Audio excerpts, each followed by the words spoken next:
A resident of Antelope, California, Vadim spent his formative years in the Golden State after his family had left their home country of Ukraine. And he met his partner Nataliya, who was also originally from the Eastern European country, as a teen, with the couple eventually tying the knot in 2012.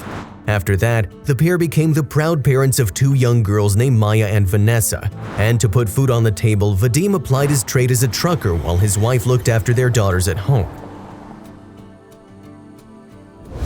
So in early 2017, the Californian took a long-distance job that required him to drive all the way to New York. Vadim thus took to the road in late January from the California town of Truckee. Partway through the trip, however, the driver started to feel some pain in his mouth, and this led him to make a quick stop in Oklahoma to visit one of the local dentists. Then, following an examination, Vadim was informed that he had a tooth infection, which was subsequently treated at the practice.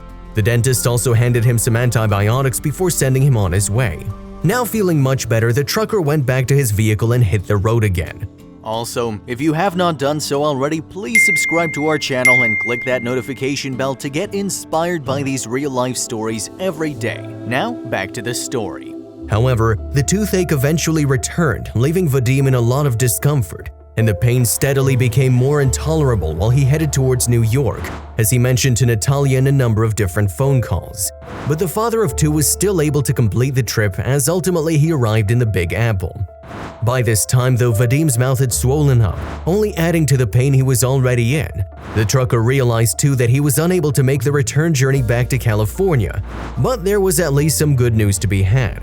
Vadim's brother came to his aid and booked a flight to New York. Then, after Vadim's brother arrived in the city, the pair boarded the truck, got back on the road and headed for California. Unfortunately, though, Vadim's condition deteriorated further over the course of that trip. His skin had lost color for one, and he was also finding it harder to breathe. So Vadim's sibling made an emergency stop in Utah where he took his brother to a hospital. Before long, the father of two was then transported to another clinic located in Salt Lake City, where he received some further treatment and was hooked up to a kidney dialysis machine. It turned out that the infection from Vadim's tooth had spread to other parts of his body, including his lungs. So with the situation looking bleak, Nataliya headed to Utah to sit by her ailing husband. And sadly, on the morning of January 30th, 2017, Vadim passed away as a result of the infection.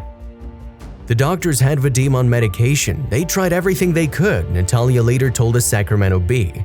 We prayed for him that day and night, hoping he was going to survive, but God has his plan. We had a talk with the doctors and they told us how this all happened. Nataliya went on. The infection was just not healing how it was supposed to, it was getting worse. The mom of two also discovered that Vadim had been suffering from diabetes prior to his death, and diabetes was one of the risk factors previously flagged up by the ADA as the condition that can also cause problems with teeth. There's a host of studies indicating that people with diabetes are at greater risk of cavities and tooth decay, periodontal disease, cardiovascular disease, you name it. It puts you in a higher risk category.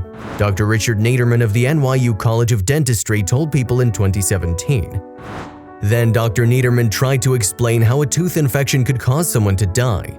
Yes, while such a condition may initially appear fairly innocuous, any kind of untreated infection can ultimately prove catastrophic. And tragically for Vadim's young family, that's exactly what happened to him.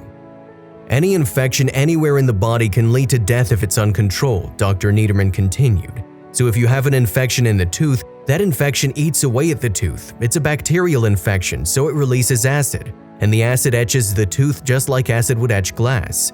Dr. Naderman added, over time that etching becomes a hole. That hole gets to the pulp, the nerves, and the blood vessels. And now the bacteria can enter the body.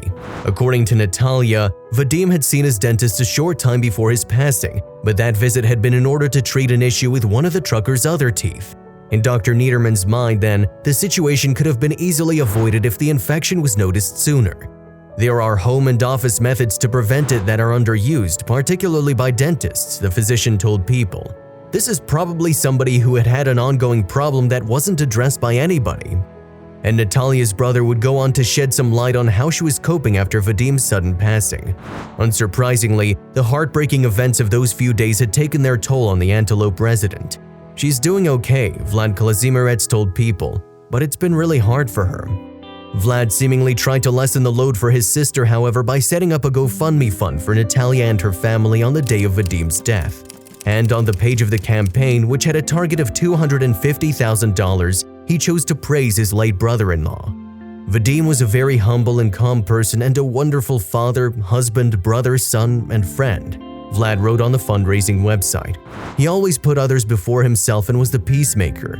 He had a very close and special relationship with his 2 daughters, and he loved spending time with his family. From there, Vlad explained how any money given would be spent. Your donations will be used to pay for funeral and living expenses and to create a safety net for the future welfare of Vadim's young family, he continued. These funds will also be used to help pay for the transport of his body. Vlad added, Vadim's body is out of state and will need to be brought back home to Sacramento, California for the funeral and burial. And people would respond to the appeal in their droves, as within a matter of days the GoFundMe page brought in close to $200,000. Vlad returned to the website to reveal the family's reaction to the heartfelt gestures. On behalf of Nataliya, her daughters, and all of their family, thank you sincerely for your support during this difficult time, he wrote. We've been blown away by the love and kindness we have been shown by our friends, family, community, and even strangers.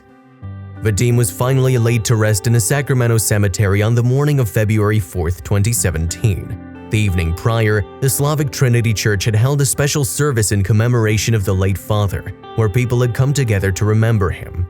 And since Vadim's passing, the GoFundMe page has raised almost $280,000, far surpassing the original target. If you liked the video, please give it a thumbs up and consider sharing it with someone who may find it interesting. Thanks for watching, and I'll see you in the next video.